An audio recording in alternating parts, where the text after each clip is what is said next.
Quinn, what are you doing? You are good to go. Welcome. Okay. Thanks so much for having us back. I am Katrina, and I use they, them pronouns.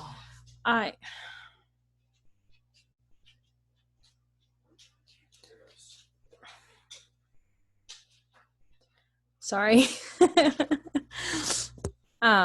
Yeah, I use they, them pronouns, and I'm the regional assistant for this year's Northeast cohort of Youth Ambassadors, which is part of our PAP program, and we'll talk about that a little bit later. And I'm from North Bay, Ontario. With me, I have Malik. Hi everyone, I'm Malik. I use he, him pronouns, and I'm a youth ambassador with the Provincial Youth Ambassador Project from YouthLine, and I am from the Southern cohort, and I live in the GTA.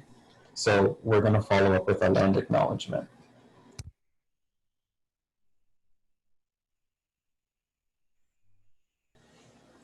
Awesome.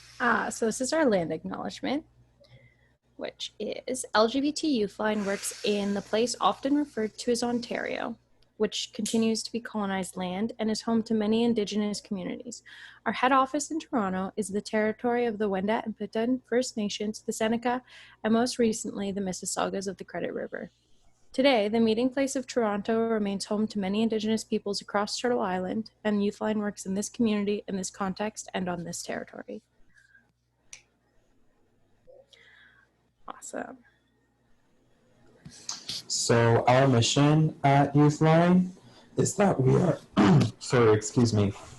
is that we are a queer, trans, two-spirit, and youth-led organization that affirms and supports the experiences of youth, which means 29 and under, across Ontario. In terms of our vision, we celebrate and support youth of all sexual and gender identities.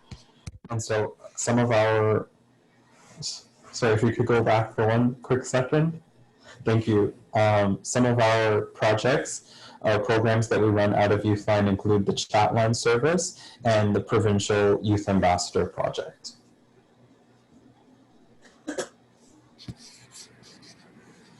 All right. So YouthLine has a couple of values here.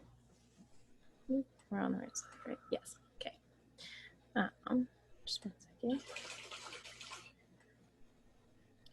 So we're youth-centered because youth know their own experiences best, and that makes them the best people to make their own choices. We offer support and not advice, and affirmation and not judgment with our peer support line. And we prioritize youth leadership to make sure that our programs, services, and organization are directed by the needs and desires of the youth first. Next, there's confidentiality. In all aspects of our work, we're committed to the confidentiality of personal information and respect the anonymity of service and volunteers. We work to have an organization that reflects anti-racist and anti-oppressive values. We recognize that the impacts of racism and oppression are intersectional and cannot be addressed in isolation. We work with a diverse group of 2S LGBTQ communities where people impacted by racism and other forms of oppression on interpersonal and systemic levels. Because of these realities, we are committed to prioritizing BIPOC experiences in our work. We also strive to have an environment that respects the autonomy and self-determination of all people, including people with disabilities and/or those who are deaf or hard of hearing. This includes working on removing physical and social barriers to our programs and services, as well as financial ones. We are committed to advocating for dignified access and for the rights of deaf and hard of hearing people and/or people with disabilities, recognizing that people are impacted by ableism on interpersonal and systemic levels. We're a sex-positive organization, so we affirm and validate youth sexual autonomy and support youth in making self-directed, informed choices about if, how, where, and with whom they can have sex. We recognize that everyone has a different relationship to sexual desire and aim to create spaces that are both sex and sex-worth positive while affirming the experiences of people who identify on the asexuality spectrum. We make space for youth to have respectful and affirmational conversations about sex, asexuality, sex work, polyamory, consent, sexual violence, and any other topics that youth feel are relevant to their sexual experiences. We are also, we stand with the Indigenous folks and Indigenous solidarity. We recognize that transphobia, homophobia, and sexism are all rooted in colonial histories and ongoing realities of the land on which we operate. We know that acting in solidarity with Indigenous peoples goes beyond acknowledging the histories and ongoing presence, so beyond land acknowledgements, and we are committed to working alongside and in solidarity with Indigenous peoples. We know that we have a responsibility to build meaningful relationships with Indigenous groups and individuals. And as an organization that is run for youth and by youth, we're committed to fostering an environment that supports youth growth and learning at every level for staff, volunteers, board members, and our service users. And finally, collaborating. While YouthLine plays a unique role in supporting 2S LGBTQ youth, we recognize that we do this work as part of a much larger network comprised of programs, services, organizations, communities, and individuals. Our work goes beyond our mission and peer support service and is most effective when we work in collab with others, including youth. We strive to connect and collaborate with other groups, people, and organizations that are supporting 2S LGBTQ communities in order to achieve a shared goal of building better supports for 2S LGBTQ youth. Next slide. So just quickly, an overview of the programming out of YouthLine includes the Peer Support Program, the PYAP, which I'm a part of, and Youth Organize. Next slide. So peer support is our main program. This is actually why YouthLine is called YouthLine. And this is what started the whole organization. There's around 60 youth volunteers who manage the lines. They're not counselors and they're not crisis workers. They're just peers who can relate, get your tail down, to the people who call. The peer support volunteers are between ages 16 to 29. And for the first time ever this year, we have opened up applications province-wide. All of the calls are confidential and anonymous. And they are and it happens from Sunday to Friday, 4 to 9:30 p.m. With a focus on supporting youth 29 and under. We provide emotional support, appropriate referrals, and specific information that's beneficial to the caller depending on their issue. People can call for all sorts of things. It doesn't have to be serious. Oftentimes it's more about crushes and stuff that might have happened at school or at their first job and stuff like that. Next slide.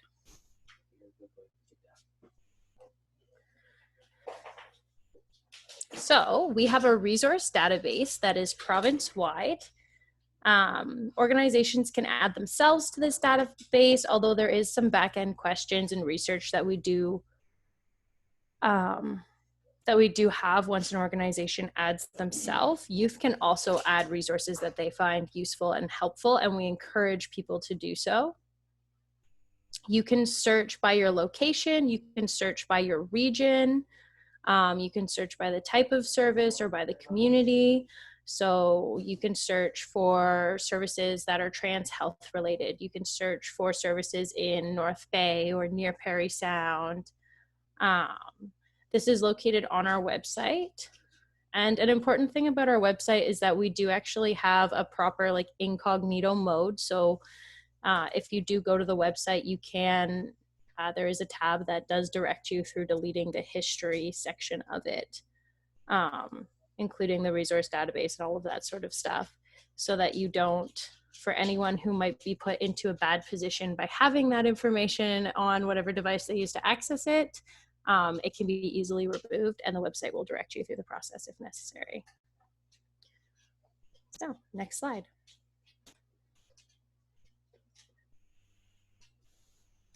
So I'm going to talk a little bit more about the Provincial Youth Ambassador Project.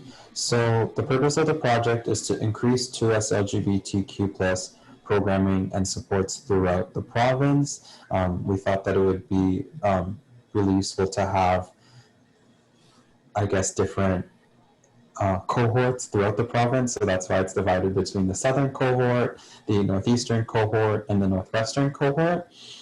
Another main objective of the project is to strengthen leadership skills, and then finally to build networks amongst 2S LGBTQ+ youth. So I'm just going to talk a little bit about myself in terms of how I got involved with YouthLine. I think YouthLine came to do a presentation with the Black Students Association at my university. And so I wasn't able to attend the event, but a friend recommended that I get involved with the organization because I thought it would be a good fit for me. So I applied to become one of the youth ambassadors with the PYAP project. And so my project that I'm working on during, I guess I started as a youth ambassador this past summer, but the project that I'm working on is meant to be a youth group for Black, queer, and trans youth. And during the, I guess, the runtime of the project, we are going to be, I guess, discussing various media forms relating to Black, queer, and trans people or Black, queer, and trans youth. So we're going to be looking at poems, articles, maybe songs, and yeah, that's how I'm involved with YouthLine. Thank you. Thank you, Malik. Yeah, the PIAP project, obviously is what both of us are involved in, but YouthLine also has a newer launch for the Peel and Halton regions this year, which was Youth Organize. It originally launched last year as an online platform to help youth learn how to organize in their communities and supply resources. They ran webinars, and they were 5 resources developed for youth before we restructured this year so that we could have a more hands-on program. Currently, the focus is on the Peel and Halton regions, with the hope that if the program's successful and does really well, then it'll open up to become more province-wide like our other 2 programs that we have right now. Yeah, and it's just all about increasing programming, strengthening leadership skills, and helping 2S LGBTQ youth build networks as well as develop service projects in their local region. Next slide. So if you're watching this presentation and you are interested in the type of work that YouthLine does, some ways that you can get involved and support the organization include volunteering with us, attending some of our events. Unfortunately, there won't be any events in person for the time being, but please get our emails or take down our website and you'll be able to learn about some of our events going on virtually. You can help us with fundraising. You can follow us on our social media. I believe that we're active on Instagram. I don't think are we involved on Twitter or on Facebook, Katrina? Yeah, so we have an Instagram account, a Facebook account, and a Twitter account. There you go. I forgot for a second. Thanks. No worries. And then also you can talk about us with your friends or family, whoever you feel most comfortable with, and also you can get involved through SquareSite, Which is our site for buying merch, which is, you can find the link on our website and just ads, so you can get YouthLine. We have face masks right now that are pretty cool and comfortable, as well as buttons, posters. For service providers, we actually can arrange like a whole, what's the word I'm looking for, box of supplies to be sent out for like an office or anything like that. That would include like YouthLine, we call them all the feels cards, which have like the peer support line hours and where you can access it, because it is an online service as well as a text service, not just like, you don't just have to call. And then yeah, buttons, t-shirts, all sorts of fun and cool stuff there. And then next slide. So again, thank you all for listening. Please follow us on our social media pages. And you can also look out for the social medias. They'll have their own, the programs also tend to have their own social media as well. So like there is a youth ambassador Instagram, and I think YO, which just launched, is also going to be creating their own. So if you want to keep an eye out for cool stuff like that, you can. And if you have any questions, feel free to reach out.